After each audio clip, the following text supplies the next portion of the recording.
Aujourd'hui, on va parler comment on peut avoir un bon ramadan. Comment on peut faire un bon ramadan avec la télévision DSN TV, la télévision de diaspora et sénégalaise de l'extérieur. Un bon ramadan, cela ne va pas dire de ne pas boire seulement, de ne pas manger. Il y en a qui disent je fais le ramadan parce que ça me fait du bien, ma santé, ça diminue le poids, ça diminue la tension, hypertension, tout ça. Mais le bon Dieu, c'est pas comme ça. Le but de faire le ramadan, c'est pour te faire approcher le bon Dieu. Donc, les bienfaisants, le ramadan, lire le Coran, écouter le Coran, et puis aussi donner des sacrifices, aller rencontrer des proches et des voisins, des parents, faire des sacrifices quand vous avez les moyens. Si vous n'avez pas les moyens aussi de le faire, vous n'êtes pas condamné. Mais c'est que le bon ramadan, c'est pas de gêner et rester au lit, dormir, ou bien aller dire que je vais tuer le temps. On ne tue jamais le temps. Le temps, il est plus fort que nous. On ne tue pas les gens. Le temps. Parce que le temps, déjà, il est là, que ce soit le ramadan ou pas le ramadan, il est là. Nous, on laissera le temps, toujours ça va continuer parce que c'est la vie, ça continue. Le temps, c'est quoi? C'est la nuit et le jour. Le jour et la nuit, c'est ça, ce qu'on appelle le temps. Et donc, ça continue toujours.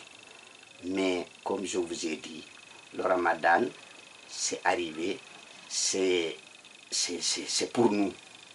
C'est pour nous faire approcher à Dieu, écouter bien ceux qui ont le pouvoir de expliquer, ceux qui ont des savoirs de lire et expliquer le Coran.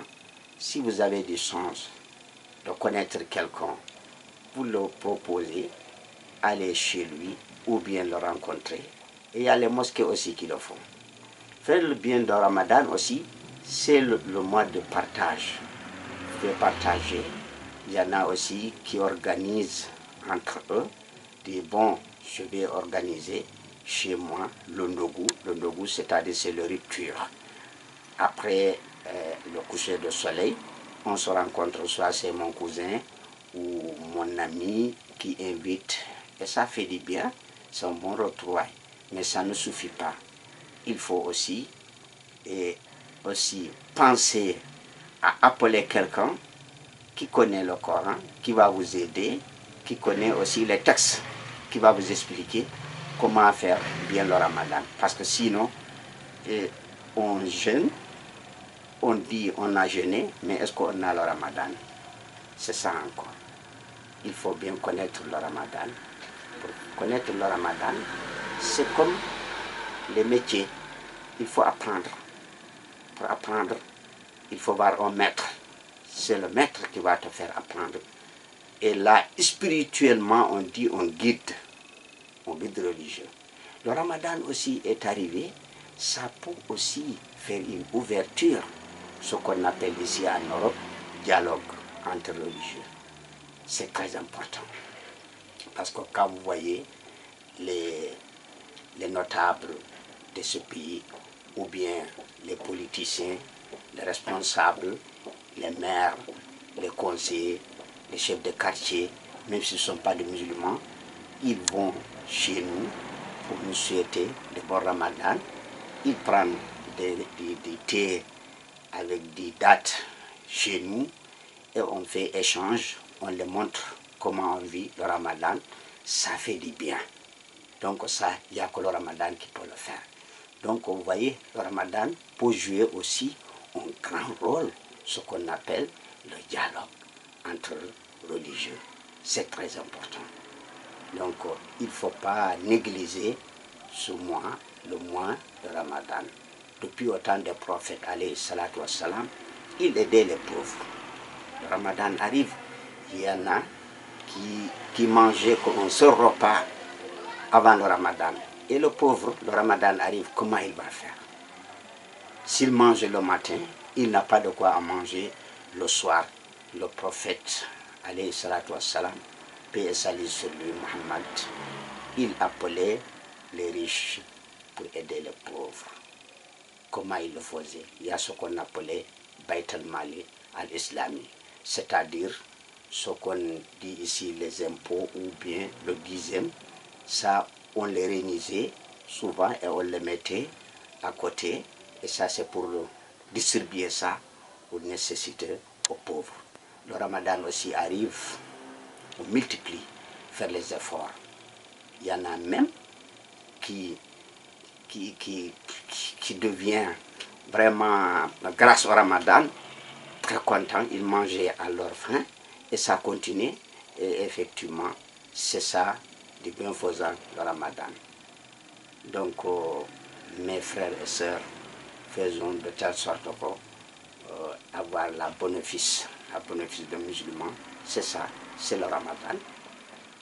La bénéfice de musulmans, parce que les prières, les 5 prières, on doit les faire nécessairement, ça c'est continuellement. Mais le Ramadan, c'est un seul mois. Pendant les 12 mois, on n'a qu'un seul mois. Et seulement ça arrive quand tu as la capacité physique et morale de le faire, tu le fais. Si tu n'as pas les capacités physiques et morales de le faire, le moral pourquoi? Parce que quelqu'un qui n'est pas en bonne santé moralement, et même dans les prières, les 5 prières, il est instruit, le bon Dieu le pardonne, jusqu'à qu'on son moral est bien. Mais ce n'est pas le moral qu'on dit ici. Ce n'est pas le moral parce qu'on ne m'a pas payé encore. Ce n'est pas le moral parce que j'ai un problème de... Non, ce n'est pas ça. Le moral qu'on dit, c'est quelqu'un qui ne sait pas ce qu'il dit, qui est malade mental. Celui-là, le bon Dieu le pardonne. Parce qu'il est malade.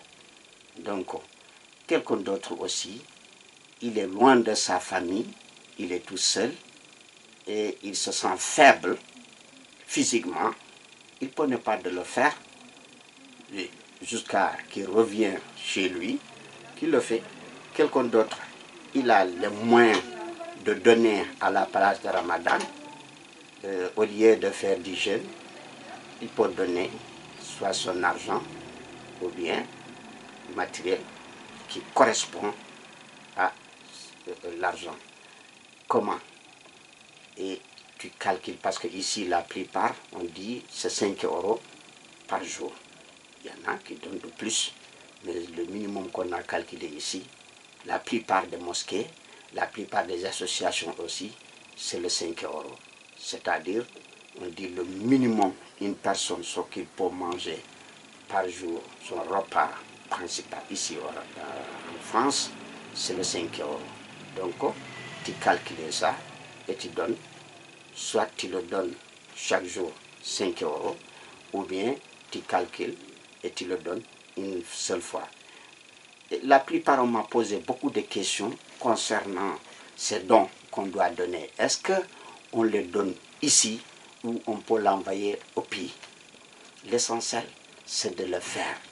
Si tu vas, des nécessités qui sont ici, à côté de toi, qui sont d'autres, c'est sans papier, les pauvres, ils sont là, d'autres sont des malades, ils n'ont pas d'argent et ils n'ont pas de quoi manger, et bien tu peux leur donner, au lieu d'amener au pays aussi. Mais si tu vis l'endroit où il n'y a pas de nécessité, tu l'envoies au pays aussi. L'essentiel de faire parce que c'est un devoir de le faire. Donc, mes frères et sœurs, le Ramadan, on doit le faire très bien même, parce que c'est un texte que le bon Dieu nous a donné. Et le texte là, c'est comme un devoir entre le professeur et son élève. Un élève qui gagne bien de notes, c'est lui qui a un cahier très propre. Et le Ramadan aussi, séparé entre nous et le bon Dieu. Mes frères et sœurs, on arrête là. Aujourd'hui, le Ramadan continue. Bon Ramadan, sur la télévision de Diaspora, DSN TV. Et donc, je remercie le réalisateur, M. Babadem, et le docteur de la télévision, M. Malick Sylla. Merci. À bientôt.